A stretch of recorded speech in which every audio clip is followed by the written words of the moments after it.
This video is going to be a quick introduction to some of the one-touch buttons that allow you to quickly and easily change some of the settings on the Canon EOS Rebel XSi. So first what we'll do is I'll just go through each one of the settings in turn, and then I'll explain how you might actually use these in a real-world example. So the first setting that we can quickly change is the ISO. Here's the ISO button, press that, and then just change it from auto to whatever setting you want.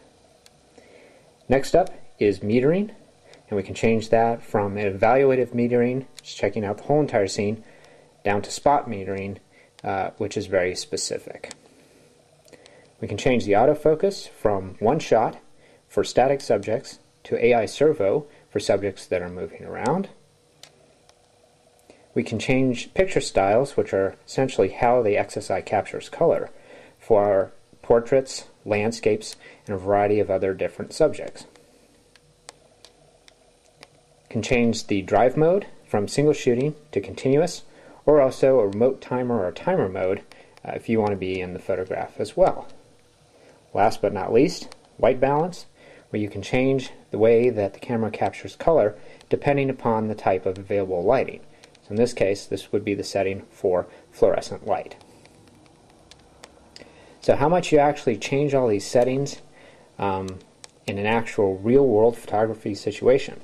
Well, let's say that to begin with you're taking pictures of a portrait subject who's staying still. So for that we can have one-shot autofocus and evaluative metering.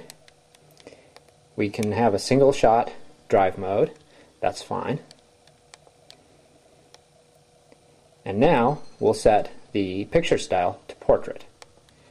So now we're all set, we're ready to go, we can take some portrait pictures. But now suddenly your subject starts moving around a lot. And this is especially true if you take a lot of pictures of small children. They'll sit still for a little bit and then they'll suddenly start moving. So in order to capture all the action, what we're going to do is we're going to quickly switch to AI servo autofocus, continuous shot mode, and we can also change the metering to be a little bit more specific if we want to spot metering. Now we're ready to go. If the subject happens to crawl from or move from daylight to say tungsten light, you can also quickly change the white balance. Now we're set for tungsten light, we're all ready to go. And there you have it. That's a quick look at some of the one-touch buttons on the Canon EOS Rebel XSi.